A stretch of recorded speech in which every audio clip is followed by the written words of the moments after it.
Hello, সবাই কেমন আছো? আশা করি সবাই খুব ভালো আছো। আর নতুন একটা ভিডিওতে সবাইকে জানাই অনেক অনেক স্বাগত। আর আজ দশহরা পুজো। আর এখানে দেখো আমার কৃষু দুষ্টুমি করছে, আমি পিছনে তোমাদেরকে দেখাচ্ছিলাম। আমি বললাম যে তাড়াতাড়ি ড্রেসটা করো, আমরা কিন্তু মন্দিরে পুজো দিতে যাব। আর এখানে দেখো স্নান করে আমি কিন্তু বাড়ি ঠাকুরকে আগে পুজো করে নিয়েছি, আর তারপরে যাব মন্দিরে। তো এখানে মন্দির নেই, তো গাছটাকেই মন্দির বলা হচ্ছে এখন। তো এখানে দেখো গাছের গোড়াতে মা মনসার পুজো হবে। আর এখানে দেখো সবাই পুজো দিয়েও চলে গেছে, আর আমি আর ক্রিস কিন্তু অনেক দেরিতে গিয়েছি। আর ক্রিস দেখো এখানে দুষ্টুমি করছে, ও দুষ্টুমি মানে ওর ধূপটাকে ওই বরণ করবে। তারপরে দেখো ওখান থেকে চলে আসার পরে তো দুপুরবেলা আজ পান্তা। তোমাদের কাদের কাদের বাড়িতে দুপুরে দশহরা পুজোর দিনে পান্তা হয় অবশ্যই কিন্তু কমেন্ট করে বলো। আর তারপরে তো আর ভিডিও করা হয়নি।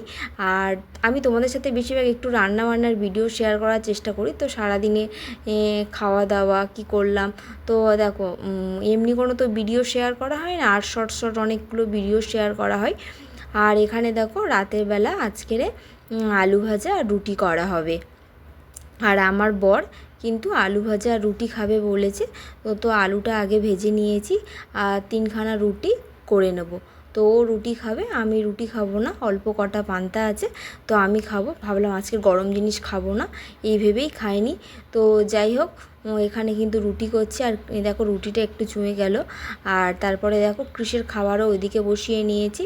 আর দেখো ফাইনালি কিন্তু রুটি আলু ভাজা আমার হয়ে গেছে। আর এটা দেখো এখানে ঘুমাতেই ব্যস্ত। আর তারপরে দেখো আমার কৃষি সোনারও খাবারটা রেডি করে নিয়েছি, ওরও খাইয়ে দেবো রাতের বেলা। আর তারপরে দেখো আমাদের খাওয়া দাওয়ার পরে আমার বর কিন্তু মিষ্টি নিয়ে এসেছিলো নন্দলাল থেকে। তো তোমরা সবাই জানো নন্দলালের মিষ্টি ভীষণ সুন্দর খেতে, যারা যারা খেয়েছো তারা তো অবশ্যই জানো। তো যাই হোক এখানে দেখো মিষ্টিটা নিয়ে এসেছিলো, এটা কিন্তু দারুণ লাগে খেতে। তোমরা কারা কারা এই মিষ্টিটা খেয়েছো অবশ্যই কিন্তু কমেন্ট করে বলো। আর আজকের ভিডিওটা এই পছন্দ, কাদের ভালো লাগলো অবশ্যই কমেন্ট